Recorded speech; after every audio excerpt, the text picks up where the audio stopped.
Okay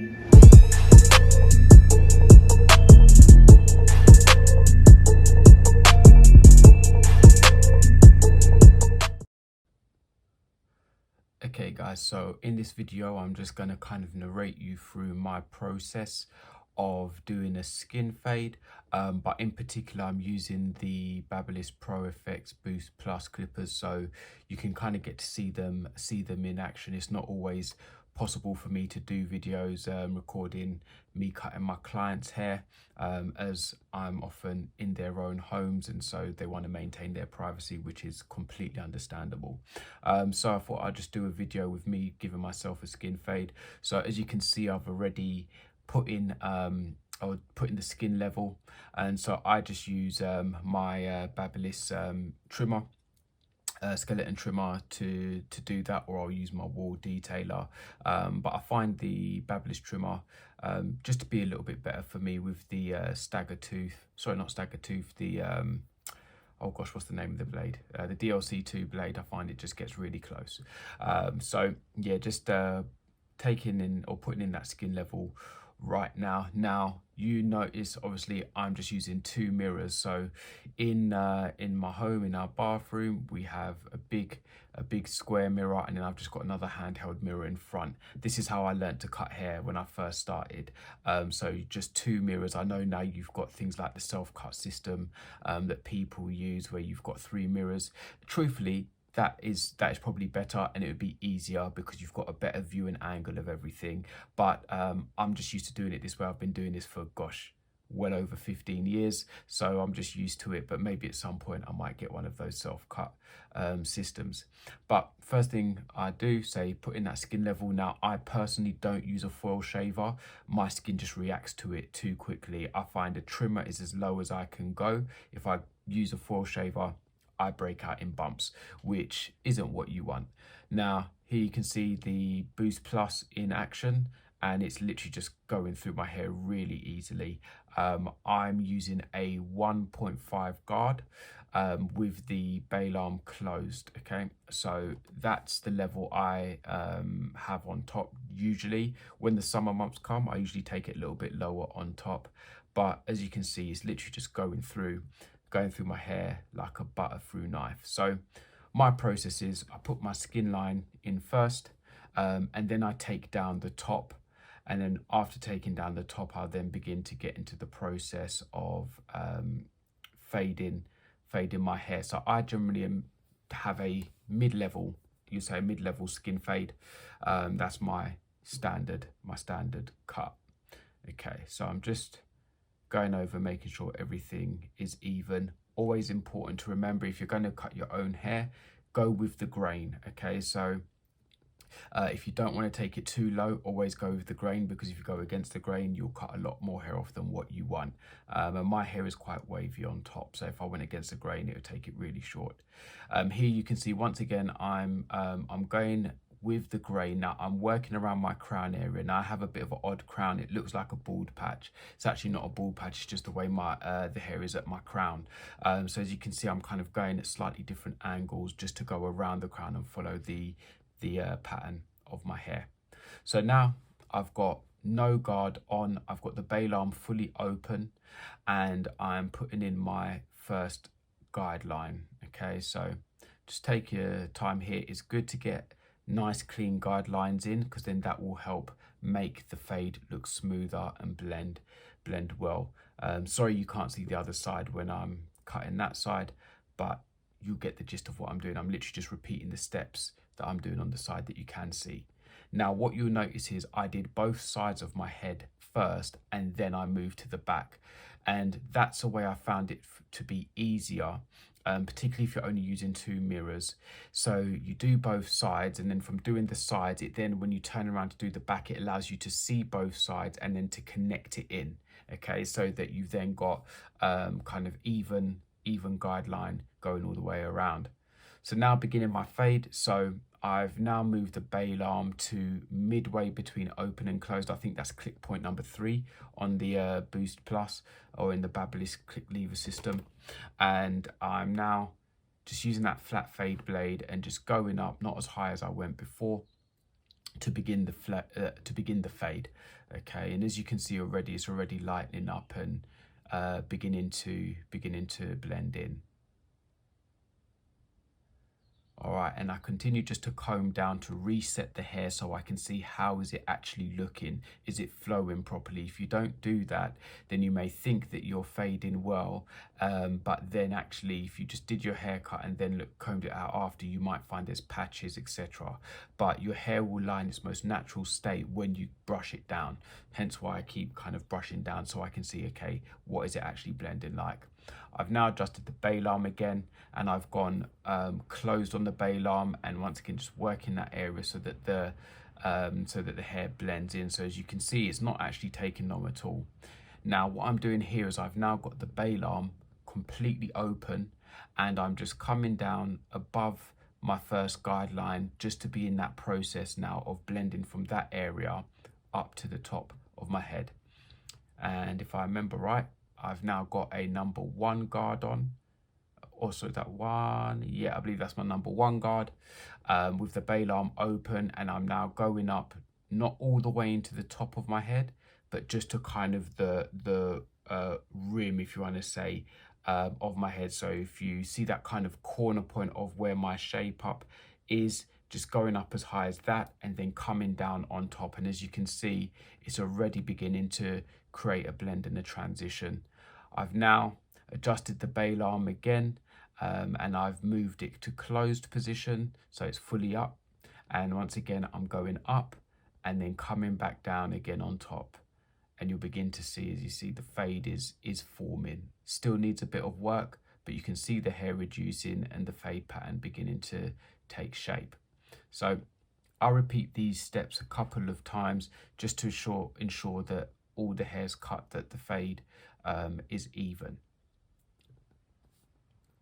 And I think always with this, I always say to people when they think about cutting their own hair, say, look, take your time, okay? Don't rush, take your time.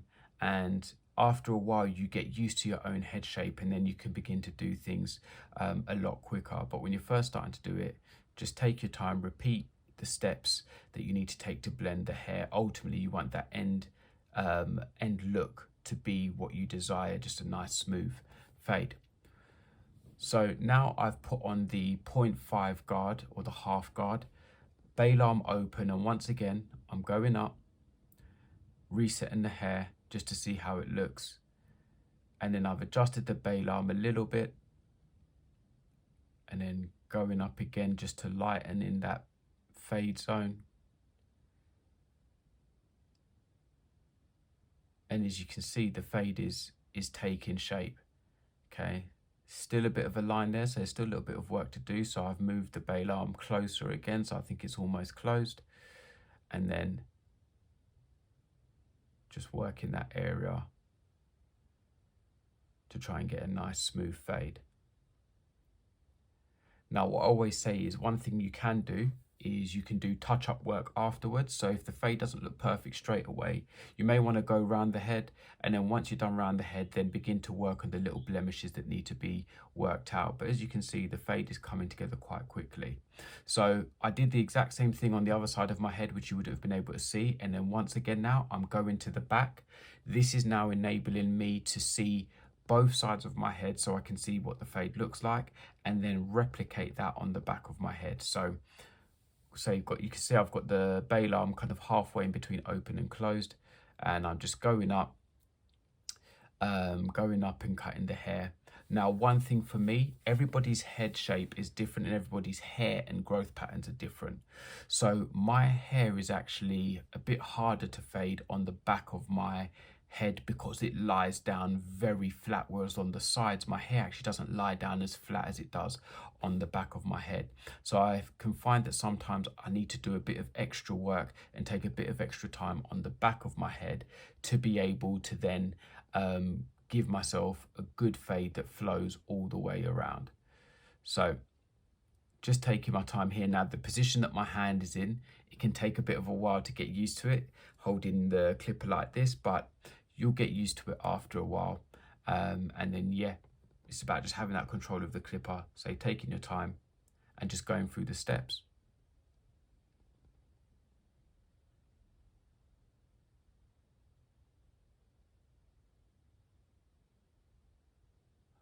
right, so now I've got that one guard on, bail arm fully open, and as you can see, I'm going up against the grain, just taking away some of the bulk,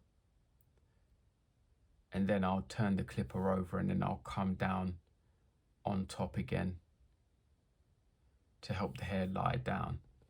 And when you use this technique, when you come down on top, that also not only cuts hair, but it also helps reset the hair so you can see the true flow of the fade as you do it. And once again, if you notice, I'm going with the growth pattern of my hair. So this is coming out from my crown. So my hair grows out in a circular motion, or in a circular pattern, I should say. So I'm following that same growth pattern. Your hair pattern may be different, but I always say go with the natural flow and growth pattern of your hair, particularly when you're working around the crown, or if you're doing this on a client's hair, if you're cutting somebody else's hair. So now I've closed the baler, I'm still with that one guard on, and I'm going up against the grain. As you can see, lightening the hair again, that weight's getting removed, that bulk's being removed. Now I'm coming down on top again to blend in the hair so that there's that smooth transition from the top to the bottom. And you should see this progressively begin to take shape.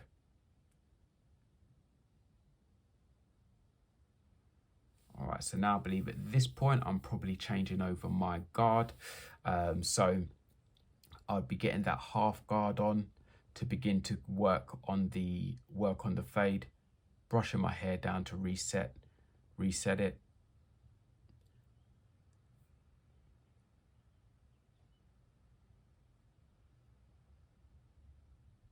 Okay, so yeah, here I've got that half guard on, bail arm open. And now I'm just connecting in, like I say, that the back of my head to the sides.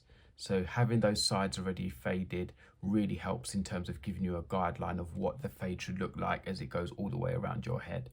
So going up again against the grain, and then I'll come back down on top to help blend it in and lighten it.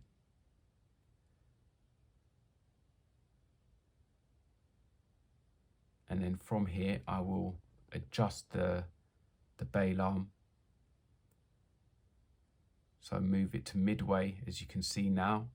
Moved it to midway between open and closed, going up against the grain again to create that smooth transition.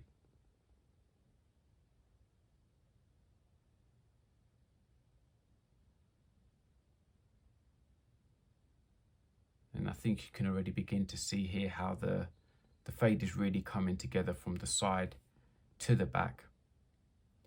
It's beginning to blend all in. And you may wonder, right, how long does it take me to do my hair all in?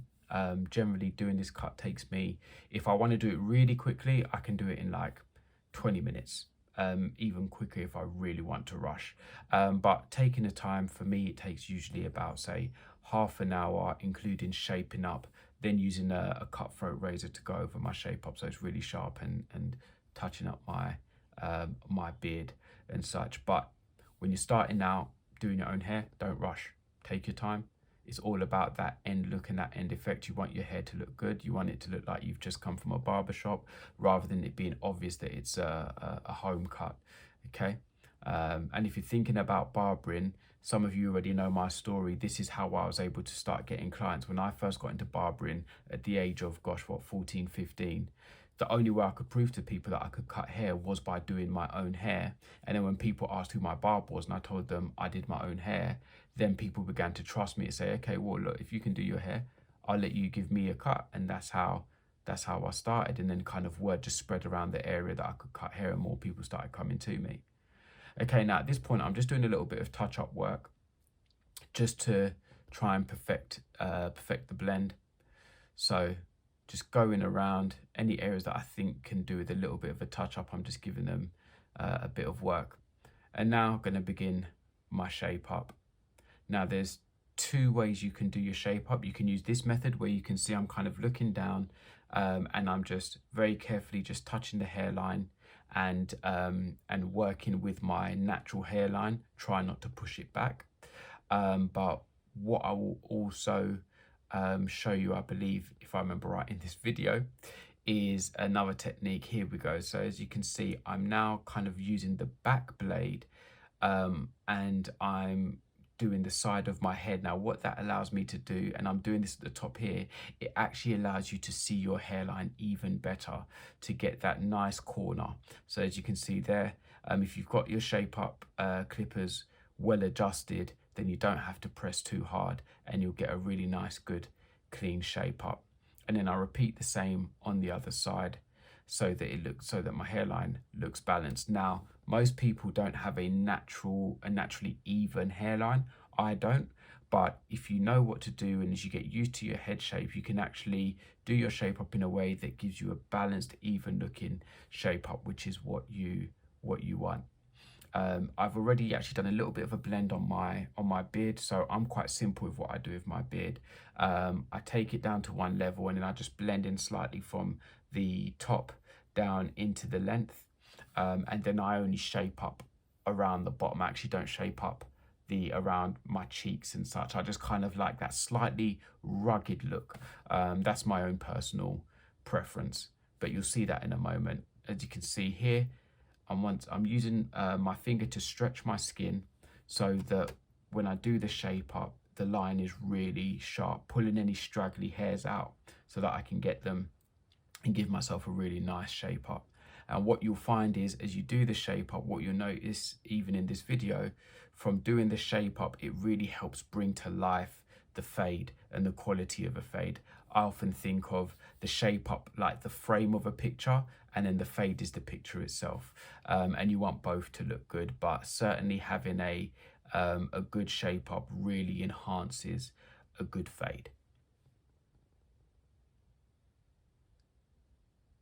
All right, so to my beard, as you can see where I've blended it now, just using my Wool Detail Eye, I'm just shaping around the bottom and around the back. I don't shape on my cheeks. Like I say, I like a little bit more of a kind of rugged, if you want to say, designer stubble look, and I just blend it in slightly on the side of my head, and that's the look I go for. Once again, I don't use full shavers on my beard or underneath my neck area, because I'm very prone to ingrown hairs and bumps, so I don't do that. And then here I'm just tidying up a few little bits, got some, just those straggly odd hairs that kind of grow out the side of your face. Just like to remove them and such, and so that my face looks nice and clean. I think it helps enhance that kind of designer stubble look. And so there you have it. That is my approach to doing a skin fade. Hope you enjoyed it, guys.